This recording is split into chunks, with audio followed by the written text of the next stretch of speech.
Buenos dias, y'all. RGT85 here. Hope everyone's having a great day. My day yesterday was not great, but that's not what you're here to hear about. You're here to hear about video game news, and Horton here's a who, and there's a lot of video game news to talk about. A couple stories going on that I definitely want to cover, including Nintendo purchasing a huge Switch game development studio. So if this is your first time on the channel, be sure to hit that subscribe button, like, and share the video. But without any further ado, let's talk about what's going on in the world of video games. We're going to start things off with Elden Ring, because evidently this is like the greatest game of all time. It has been absolutely insane looking at the review scores for Elden Ring. Now, if you watch the Spawncast, you would know that I sort of pegged this around like an 85. I felt that this would get on Metacritic, but I was evidently completely effing wrong, because this game is like the highest reviewed game of all time. It's literally up there with some of the highest reviewed games of all time. We can see right here, a 97 on Metacritic on 46 critic reviews, 0 mixed, 0 negative, and it's like, holy shit, like this must be a really good game. We can see here that many sort of websites gave the game a 10 out of 10. Just scrolling through the list here, like you can see there are a ton of 10 out of 10s, hundreds, like everyone seems to really enjoy it. Now, I haven't read like super in-depth a lot of these reviews or anything like that, because I kind of want to go into this game sort of blind. I do hear that really the best thing about the game is the open world itself. It's very, sort of, there's a lot of things to do within the open world, and it actually feels like an open world. And of course, the fact that it's a little bit more accessible than some of the other Souls games. And when you look at some of the other Souls games, like Dark Souls and stuff, I'm not the biggest fan in the world of those, because I hate like getting to a high point and then just like you come across some enemy who just kicks your ass and then you lose everything, and then you have to try to go back to get your satchel and stuff like that. Like Demon Souls, like I got so tired of that game on the PS5. Gorgeous looking game, but it seems like this game is a bit more accessible. There's like checkpoints you can utilize now so that you don't really lose everything in the same sort of manner. It's very easy to get all your equipment back, and I think that's a smart decision. Like, call me a pussy, call me whatever you want. I don't want to get super frustrated when I'm playing a game, but I do have to sort of question something, because it seems like there's a game that the first game that came out in the series, it was overshadowed by another game that came out right along the same time. And it seems like the second game is getting that same sort of thing. And that is the Horizon series, because I've recently been playing Horizon Forbidden West. Of course, that game got a lot of high review scores, and I don't love it. And I'm going to probably get a lot of people pissed off at me, but I want to explain why I don't love Horizon Forbidden West, because there's a lot of stuff to love in the game. And I think some of the things that it sets out to do are really good, but I feel like some of the things just get sort of, a bit watered down and diluted because of the fact that, well, it tries to be this epic Scorsese style movie, like a Citizen Kane or something, when in actuality, this needs to be more along the lines of like an Avengers movie. Like, there's so much talking. There's so much talking in this game. There's so much dialogue, and it's like, shut up. I understand what's happening in this world. I understand why I'm doing the things I'm doing. Shut up and let me play the game. It got to the point, I've been playing for about 10 hours. It got to the point where I was just like skipping stuff, because I'm like, I don't care. I understand what is happening. Why does everything have to be such a huge narrative driven game all of a sudden when it comes to first party Sony games? It's infuriating to me. And you're like, what the hell does this have to do with Elden Ring? Look, I'm talking about two things in once here, okay? Now, I do really love the gameplay mechanics of the game. I love the skill trees. I think that really opens up a lot of different things. You have a ton of more moves. My biggest complaint in the original Horizon game was the fact that the melee definitely wasn't as good as I wanted it to be. I think they did it a lot better, but I just feel like the whole sort of just trying to make it like this huge epic thing when it doesn't really need to be. It's not an RPG, it's an action adventure game. And I understand that that's just Sony's direction right now. Obviously they're doing that with God of War as well. And when I play the older God of War games, I'm like, I wish they were like this. I wish the new ones were like this. Like, yeah, there was still a story there, but it wasn't like, a father and son story. I don't know. Maybe I'm just a heartless person, but a lot of these Sony stories just completely miss with me, because I want these games to be more action orientated. I want them to be more just sort of fun. And it seems like they try to just, tug at every emotion that you're coming at. It tries to be like an epic movie. And like, there's definitely a place for those, but there's also a place for the movies that you could just sort of turn your brain brain off. And, it's just mindless fun with, maybe a little bit of a story. But I think the other problem is with the game, I know I'm getting on a tangent here, and we'll bring it back to Elden Ring, I promise, is the fact that stealth is so important in the game. But it's like you're constantly trying, it plays a lot like a stealth game in the open world segments until you get to the boss battles, and those are more action orientated. So you play the whole game sort of in a stealth mechanic. You're upgrading all of your stealth abilities on the skill tree, and then it's just like, oh, we'll just, screw that, throw caution to the wind. Now it's an action adventure game, and you got to be on your toes. I don't know. I do like the game. Do I think that game is a 10? Do I think it's one of the best games of like all time? Like, no, I definitely don't. I feel like, the story, the characters themselves, Aloy is a very boring character. Like, just play this, do the game. You don't need to talk every 2 seconds and have these long-winded conversations with people. But bringing it back to Elden Ring, I guess maybe that's one of the concerns I have with Elden Ring is I feel like I'm a little bit disconnected with modern game reviewers, because to me, I would not give, Horizon to me is like an 8.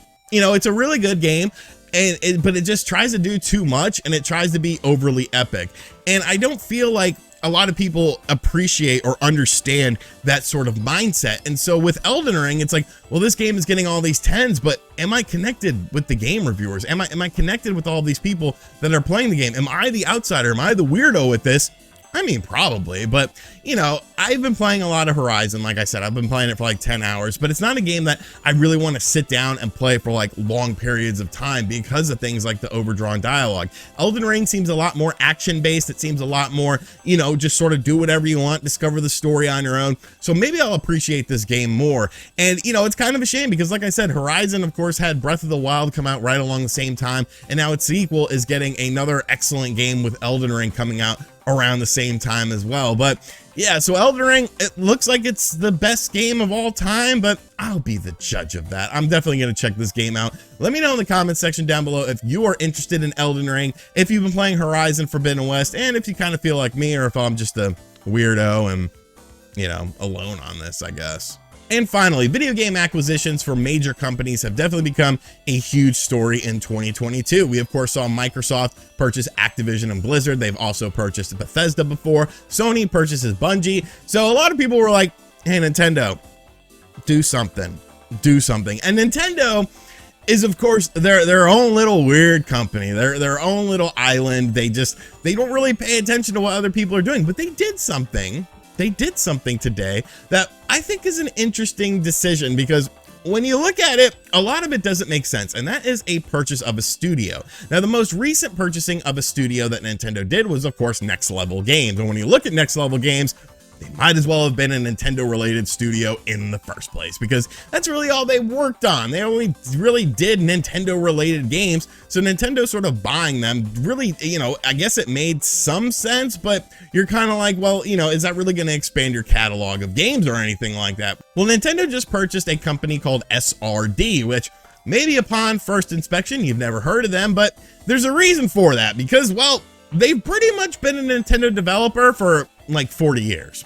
I'm dead serious. Let's take a look at the games that SRD has made thus far for Nintendo. So this is pretty much a who's who of like games. We got Donkey Kong on the NES. We've got Super Mario Brothers, The Legend of Zelda. I mean, just looking down this list of games, Super Mario Brothers 3, Super Mario Brothers World, A Link to the Past, Star Fox 64, Super Mario 64, more recent entries in the company, of course, with games like Breath of the Wild, 1-2 Switch, Smash Brothers Ultimate, New Super Mario Brothers U Deluxe, Animal Crossing, that game that sold over 30 million copies. This is a company that's been around since 1979, and they began working with Nintendo back in 1982. They've worked on pretty much every Legend of Zelda game. It's unclear just how many games they have worked on, but obviously this is a huge partnership for Nintendo, and something that, they're a big company, especially for the Nintendo Switch. So a lot of people are wondering why. What's the point of this acquisition for Nintendo themselves?